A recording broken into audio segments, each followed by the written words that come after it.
I was hoping there would be some time for Q&A. Because that's a lot more fun than me standing up and talking. And the Q&A doesn't have to be bad. Sometimes it is. Yes? So how do you deal with controversial issues? Like maybe there's PubMed articles that publish that kind of go against each other. Yeah. Yeah, so this is a really good question. So there are, the short answer is actually there's a lot less controversial issues in health than maybe some of you have been led to believe, I guess. The amazing thing is that there is typically like a pretty big scientific consensus around issues. The problem is sometimes they like shift over time. So, saturated fat, good or not good, pretty clearly now in a different camp than how people used to think about it. So in many ways it's about being okay with understanding that science evolves. I've heard a lot of people say things like, it's hard for me to keep up with health because it changes all the time. Coffee was bad for me, now it's good for me. And the answer is it's actually been good for people for a long time. It's just science has now come out with some kind of consensus. So for the most part, we try to capture the consensus and always include the differing opinions because sometimes it's not that clear. When it's really controversial, we make sure to cover both sides, as always, completely objectively, but not pretend like we know the definitive answer.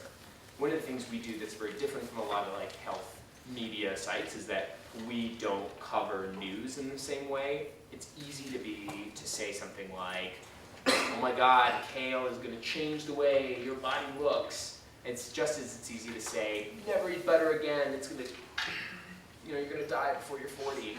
And the media loves doing this, but if it's based on a study of 7 people in the University of Alaska, then in the dead of winter, then maybe it's not completely applicable to everyone. Maybe it is. And so we try not to sensationalize it, but sometimes we mess up too.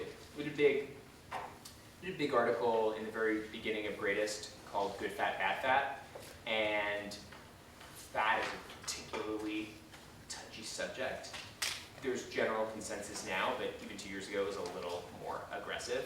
And so we apologized. We apologized for not totally getting it right and said that it wasn't clear totally, and so we slowly started working in how we treat it in the future. So we're very obsessed with getting it right. It's something that we think really hopefully shines through.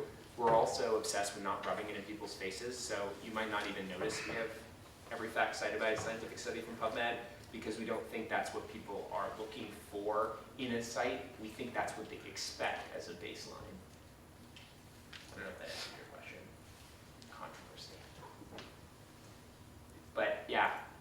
I actually interned at Men's Health and Women's Health magazines a Yeah. couple summers ago, but I'm wondering, do you think that they'll start changing their covers and what's written on them eventually to be more realistic and have more of a greatest point of view?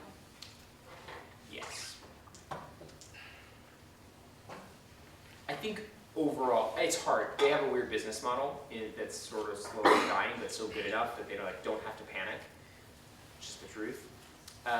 What's really interesting is that by 2017, the millennials, 18 to 34-year-olds, will be the #1 demographic in this country, over 80 million. Millennials care more about their health than any other generation, which this probably would not have existed a few years ago. Millennials are less likely to diet than other generations, but more likely to care about and try to consume less calories. They are stressed out more than prior generations, or maybe just tap more into their stress. They are very worried about their future and how health will play into it. We are a generation of people who take this very seriously, and we also don't appreciate when people talk to us, talk down to us. And when we suddenly have a lot of buying power and we're the largest population, it will absolutely affect how people do it. Fast food, for what it's worth, is such a good indicator of how mainstream is starting to think about it, because they don't have to react to anything except for buying habits, basically. And maybe some flack from media or something, but for the most part, if McDonald's is introducing healthier options, it means that's kind of where things are growing. And in the beginning, it was salads that are kind of healthy, but it contain more calories. And now it continues to change. And honestly, you can kind of go to McDonald's and have kind of a healthy meal, which I mean, I'm not sure that would be a delicious meal, but it's worth trying. You know, at Starbucks, you can go to Starbucks and have like a completely healthy like snack, or you can get a 750 calorie frappuccino, which can also be delicious. Anyone tried the Franken Frappuccino for Halloween? It was weird. Yeah. So I think it will change. Is my thoughts.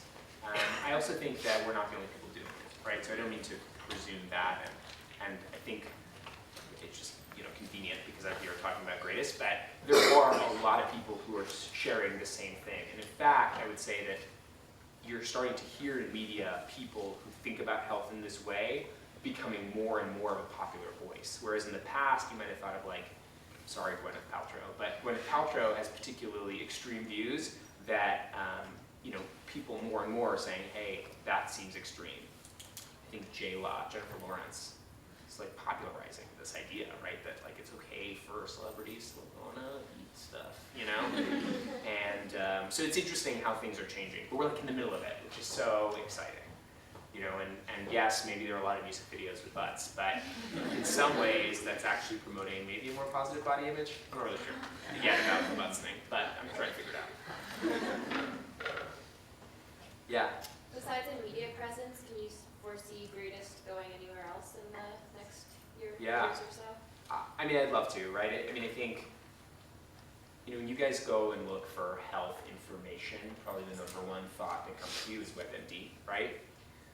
We think we can build a better, different WebMD that people actually love to use and actually believe is on their side and not some, completely soulless organization. And that personality, that flavor, our perspective is that we're your healthy, happy, empowering friend for people who may not actually have that friend, like the friend they always wish they had, that can push them, get them up in the morning, but then also have a crazy pancake breakfast afterwards. And that friend, I think, does a lot more than just create content. So I think the idea behind Greatest is very much about, starting with this amazing platform, we get to reach so many people, and then asking them what they want. The other truth about this is that it is not clear what makes a difference in people's lives and health. It's something that many of you might have used trackers, Jotman and Fitbit. Many of you might have used some apps. Some of you might be tracking calories on MyFitnessPal, tracking your runs on RunKeeper, About My Fitness, Strava. Again, there's so many, Runtastic. Are those changing your behavior? In some cases, maybe. In some cases, they've been around. In most cases, they've been around for 10 years and haven't changed much. And so, what's really exciting to me in terms of where consumer tech and the digital world is going is we'll actually help people get healthier. And so, I'm curious to hear what's made a big difference in your lives. But from our perspective, we don't think anyone's figured it out yet. And once people are starting to figure it out, I'm sure we'd love to play some part in it. Content is cool and you can reach so many people, but going deeper is even more exciting. Whether that's us pointing to the best stuff or whether that's doing it ourselves. Yeah. It seems like what you talked about, the way to think about health is just as important, if not more, to do it. The actual things that you're doing to your body. So I guess the bodily health and mental health aren't mutually exclusive. So do you guys actually have articles about mental health and the ways to positively think about your health? Absolutely, yeah. So when we launched, we said we were publishing articles on fitness, health, and happiness. Unfortunately, health and happiness, we think, are basically kind of very similar. And so we write on mental health, meditation, stress, sleep, breathing, attitude. Some of the most popular articles on our site are actually called journey stories, which are sort of about the way, inspirational stories about people who've overcome something, or even better, came to this realization and put it into action. I think it's not just, things that need to be together, but I think they're inseparable. And I think anyone who's started working out and eating healthy has felt it. But most people have actually, and this is the craziest thing, have never felt it. They've literally never felt that feeling. but never felt the feeling of, oh my God, like I feel good after that workout. A lot of people will go finally sign up for the gym, finally get their trainer session. The trainer will, give them a really hard workout, and they'll never go back. And the key is trying to inspire them to give it a second chance, and maybe even sharing your story around that with them. Yeah. You're negotiating, like, I guess, attention with health and choice, right? Because, a lot of times the choices, like, yes, it's fun to make the unhealthy choice, but some choices really still are unhealthy, and so it seems like a hard thing to navigate. And so I guess I'm curious in terms of, so the idea really at the core is to change the perception, change the cognition around the choice so that you are, at the end of the day, you still are promoting the healthy choice, right? Well, so the belief is that healthy choices, and look, this is our perspective, the belief is that healthy choices actually make people happier. Our bodies are built for the most part to find that true. Obviously there are some exceptions and some ways we can sort of mess up the wires, but which is not the way our body, there are no wires. But this idea that the belief is that if you actually are tapping into what makes you better and what makes you feel better, that will actually be the healthy choice. Might not always be true, but from my perspective, a lot of times the unhealthy choices are people being very judgmental. We try not to pass judgment. And there are a bunch of unhealthy things that we would all agree, in general are unhealthy, that in the right context might be the thing to do, right? And, again, I think back to the Snickers bar, right? They're not good for you, newsflash. They're so bad. But there are circumstances in which they might actually be awesome, right? And a completely reasonable thing that won't change your life. And to me, it's always about why. Why, and tapping into the why is not my place to judge for other people. But I tend to believe that people, when they make a choice, because it truly makes them healthy, instead of them trying to deal with an insecurity or trying to think that's what other people do, so I should do it. That's what I've seen people do when they're sad, so I should do that too. That tends to be not really listening to your body, not really checking in with you. Does that make sense? That's our take, of course. But, healthy being happy is nothing new. Walgreens is at the corner of healthy and happy. So once Walgreens does it, that's not our slogan. But this idea that they are very aligned is something that people haven't talked about until relatively recently.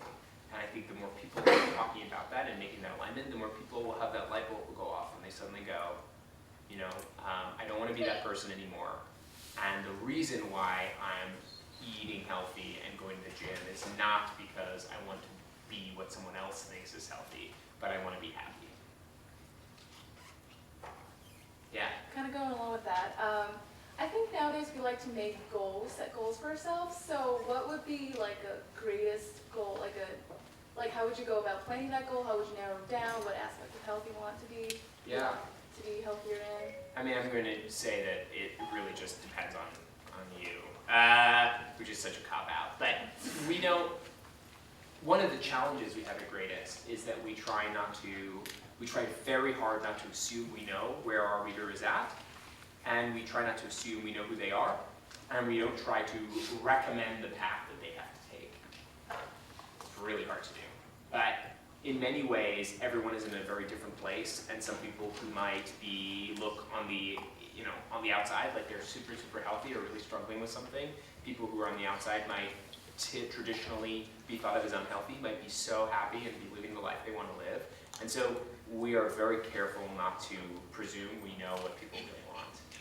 That's not to say that if you wanted to find a guide to run a 5K or wanted to come up with a plan to be healthier in the new year, then we wouldn't suggest ways to do that. So my non-answer to you is it depends.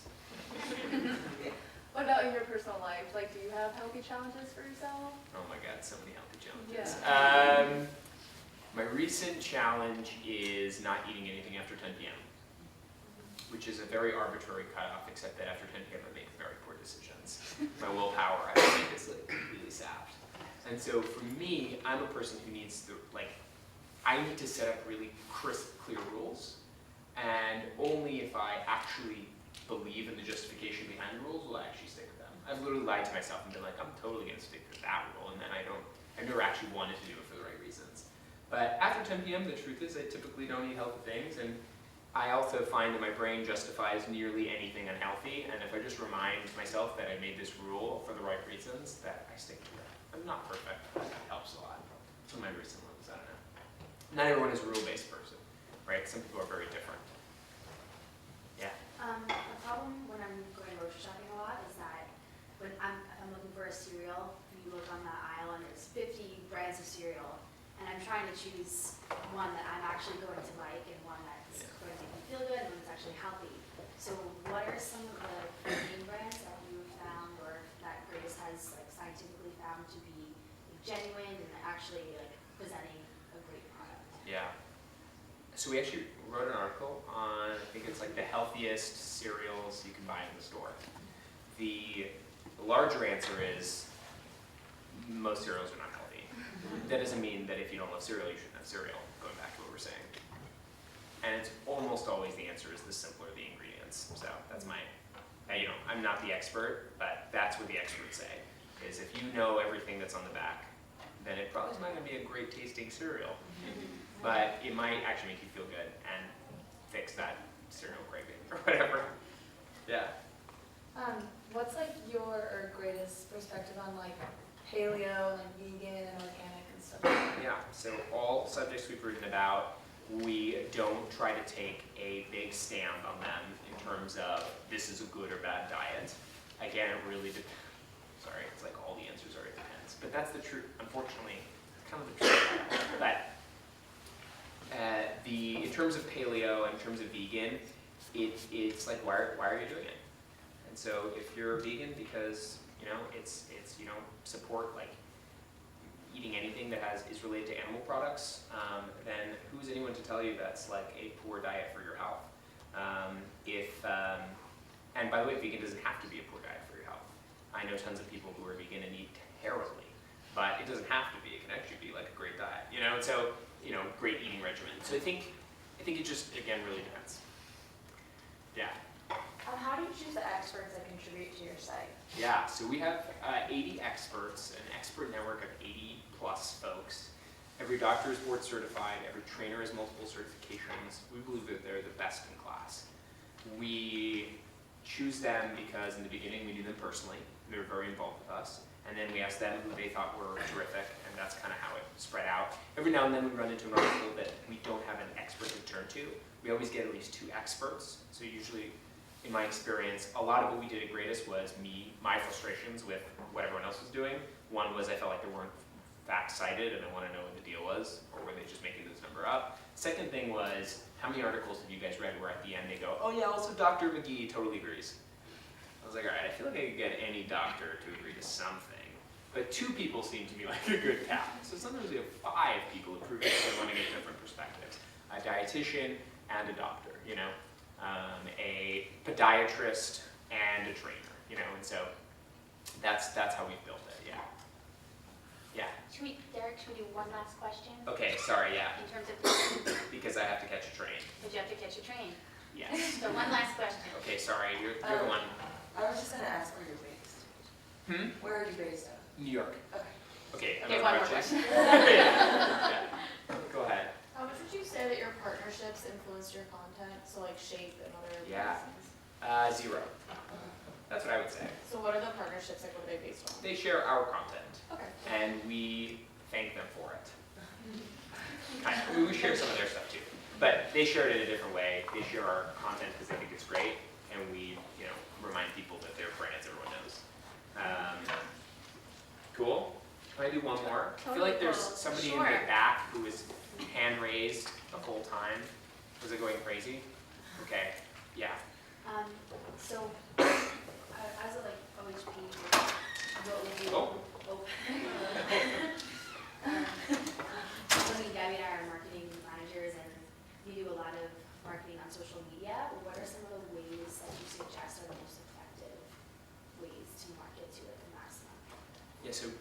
Greatest has primarily grown through social media. So the reason why we are here, the reason why I'm here today, and the reason why Greatest has grown how it's grown is because people don't just read our content, they actually like it so much they share it with their friends. That is the only way we can get away with writing 3 articles a day instead of the 3,000 articles a day everyone else writes, is because we write amazing articles that people actually want to share. Social has been huge. So we think about this a lot. To me, the real key to social is meeting people where they're at. And I think that takes really defining your audience very narrowly, which is something people forget. You said, I want to reach as many people as possible. I would say that it's probably easier for you to reach students here than students everywhere, because you'll know the students better and you'll know what's on their mind and what they're interested in. We continue to, in like a very bizarre way, the bigger our audience gets, the smaller audience we're trying to target. In the beginning it was, we want everyone who's ever thought about health. And then it was, okay, we only want 18 to 34-year-olds because we've got to be really relevant to somebody. And then, and since then it's gotten even more narrow, which is we want 18 to 34-year-olds who are healthy-minded, which is a fancy way for us to say actually care at all. And we're not talking, that means not talking to people necessarily who are obsessed with health. You know, most of them don't need us. And it's not talking to people who have no interest at all. And so the narrower we get, the more easy it is for us to know whom we're talking to and how to talk with them. And in my experience, if you're trying to be really, if you're trying to be relevant to everyone, you're really relevant to no one. And there's so much information online and so much noise and so many people trying to talk to us and engage with us that, unless someone is really relevant, we don't care. Okay, we're cutting you off. Okay, great. Anyway, thank you. For people that don't know me, I'm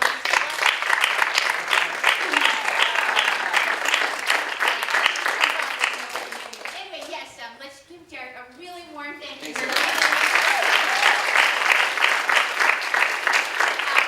We've been trying to get Derek here for, I think, a year and a half, and so the fact that we were able to get him this afternoon was really wonderful. I love your message. I love what you're doing. I know a lot of us share that.